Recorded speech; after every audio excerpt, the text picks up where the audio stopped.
ना कुछ चूक तो हुई है।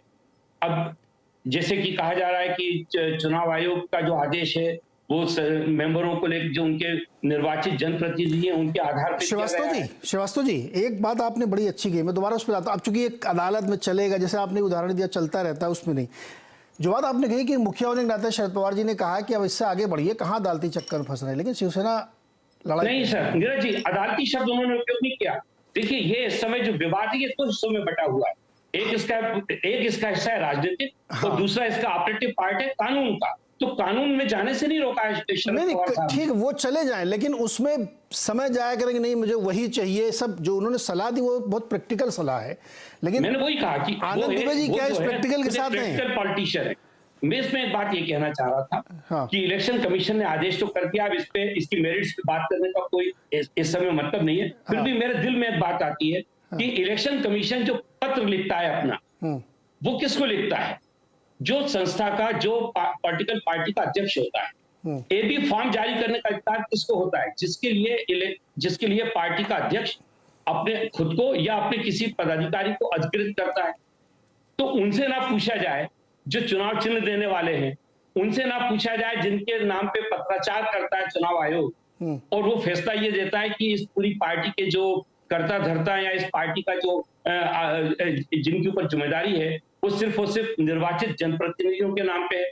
कल को तो इससे स्थिति बिगड़ भी सकती है। ठीक है श्रीवास्तव जी, देश में श्रीवास्तव जी एग्रीड। अब इस हम लोग, जैसा आपने भी कहा ना कि इस पे ज्यादा बातचीत करने से बेटर है कि आगे क्या होगा पॉलिटिक्स पे बात की जाए। दुबे जी को रिप्लाई करना चाहते, छोटा सा रिप्लाई दीजिए दुबे जी, उसके बाद एक तोहिन को रिप्लाई दूं, फिर मैं विनय जी से ग्राउंड रिपोर्ट। मैं आपके प्रश्न का उत्तर देता हूं कि शरद पवार साहब ने यदि हमें कोई सलाह दी है तो वो हमारे वरिष्ठ हैं, हम उनकी सलाह का स्वागत करते हैं, धन्यवाद देते हैं।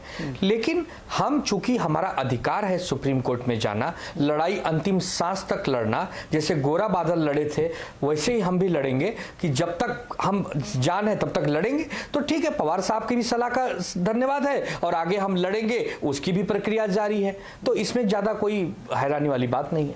यह नामो निशान से बहुत ज्यादा इमोशनल कनेक्ट है महाराष्ट्र की राजनीति में, इसलिए वो लड़ाई चलती रहेगी, ऐसा भी है ना? तो इससे एक सवाल पॉलिटिकल ये होता है कि जो उद्धव ठाकरे जी हैं, आपको ऐसा नहीं लगता कि इससे एक बहुत मैसिव सिंपैथी वेव बनेगी, है ना, कि आपने उनकी पार्टी भी छीन ली, निशान भी छीन लिया, सरकार भी छीन ली? ये डर नहीं है क्या पॉलिटिकली? देखिए, जिस व्यक्ति ने बाला साहब के उद्देश्यों को ठुकरा दिया था, जिस व्यक्ति ने महाराजा शिवाजी के उद्देश्यों को ठुकराया, क्योंकि देखिए महाराष्ट्र में जो है ना, विश्वासघात को जो है लाइटली नहीं लिया जाता है। विश्वासघात जो करता है उसकी जो प्रतिष्ठा है, उसकी इज्जत खत्म हो जाती है। तो मुझे नहीं लगता कि आज, देखिए अब किस मुंह से वो चुनाव जब लड़ेंगे, तो ये वही सीएम थे ना जो जिनके देख रेख में हिरेन मनसुख की जो है एक रहस्यमय हत्या हो जाती थी। किसी जर्नलिस्ट को जो है ढकेल के उसके घर से ले जाया जाता था, 7-8 दिन जो है कोई फॉल्स चार्ज में अंदर कर दिया जाता था। कोई इलेक्टेड एमपी जब हनुमान चालीसा पढ़ना चाहता था उसको गिरफ्तार कर लिया था। तो किस मुंह से ये उद्धव जी वाली सेना जो है अब जाकर कहेगी कि ये वही सेना है जो पिछले 30 सालों से काम कर रही थी? मुझे नहीं लगता है कि इसको अब वो स्वीकार्यता प्राप्त हो गई।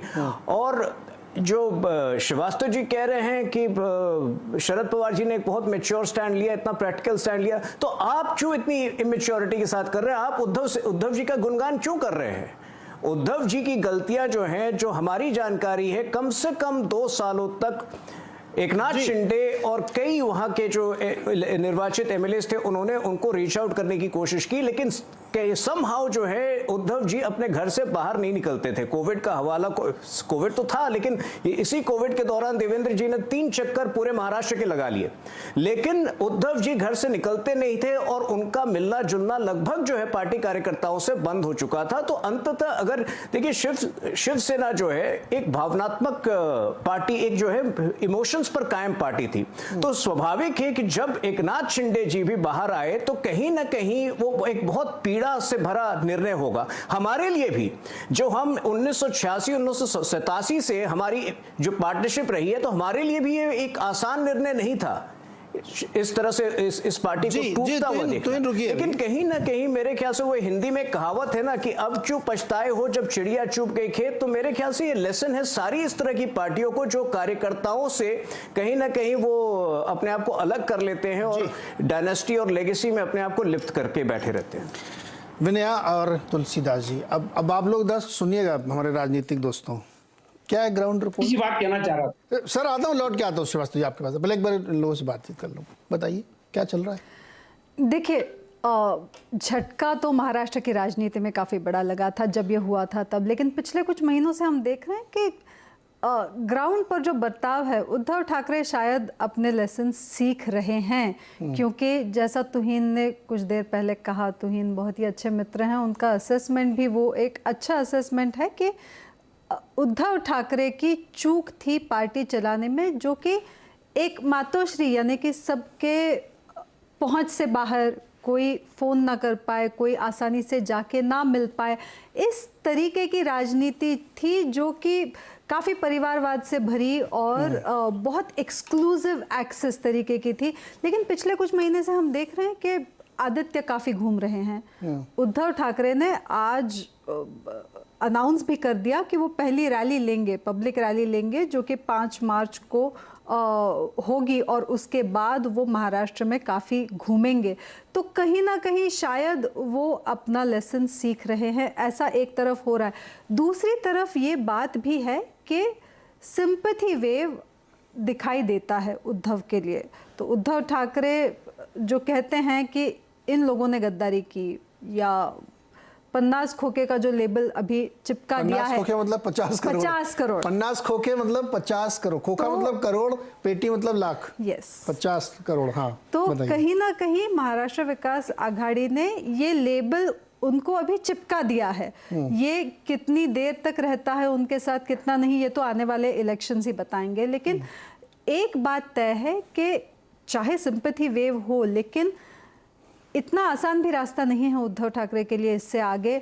एक तो पक्ष का नाम नहीं, निशानी नहीं, और दूसरी बात सिर्फ इमोशंस पे चलने वाली आज की राजनीति नहीं है।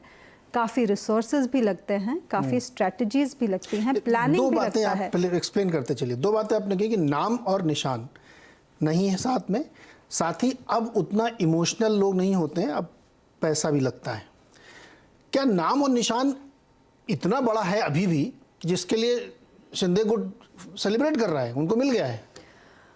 जी देखिए, अगर हम पॉलिटिक्स हिस्टोरिकली देखें तो परिवारवाद से जुड़ी हुई जो पार्टियां होती हैं, उस परिवार का चेहरा वो सबसे बड़ा होता है। तो ठाकरे अगर अपने आप में एक ब्रांड हैं, तो ठाकरे चाहे किसी भी नाम से जाएं, कोई भी पक्ष बना लें, लोग ठाकरे के नाम पे वोट कर सकते हैं। ये तो हिस्टोरिकली प्रूवन है। और इसलिए कहीं ना कहीं जब शरद पवार कहते हैं कि इलेक्शन कमीशन का निर्णय जो आया है वो आप लीजिए और आगे बढ़िए, तो उनका वो एक प्रैग्मेटिक व्यू भी सामने आता है कि उन्होंने, और कहते हुए ये भी कहा उन्होंने, इंदिरा गांधी का एग्जाम्पल दिया, कांग्रेस का एग्जाम्पल दिया कि कैसे बुलक, पेयर ऑफ बुलक्स का जो पहले सिंबल था, जो बाद में बदल बदल के फाइनली इंदिरा गांधी ने हाथ ले लिया और अब तो कांग्रेस हाथ पे ही चलती है। तो उस तरीके का एक प्रैग्मेटिज्म एक तरफ शरद पवार कह रहे हैं, तो चेहरे की राजनीति है कहीं ना कहीं। अब हम अगर ये पॉलिटिकल पोस्चरिंग की बात कहें कि बैटल ऑफ परसेप्शन भी तो है, लीगल कोर्ट्स के बाहर लोग देखते हैं, लोग अपनी राय बनाते हैं। तो उस बैटल ऑफ परसेप्शन में भी कल शिवसेना ने जो ट्वीट किया, कर दिया परसों में, तो उन्होंने एक तरफ बाला साहेब ठाकरे की फोटो दिखाई जहां पे वो बॉनेट पे खड़े रह के भाषण कर रहे हैं 1960s में जब सेना की स्थापना हुई थी तब, और दूसरी तरफ उद्धव ठाकरे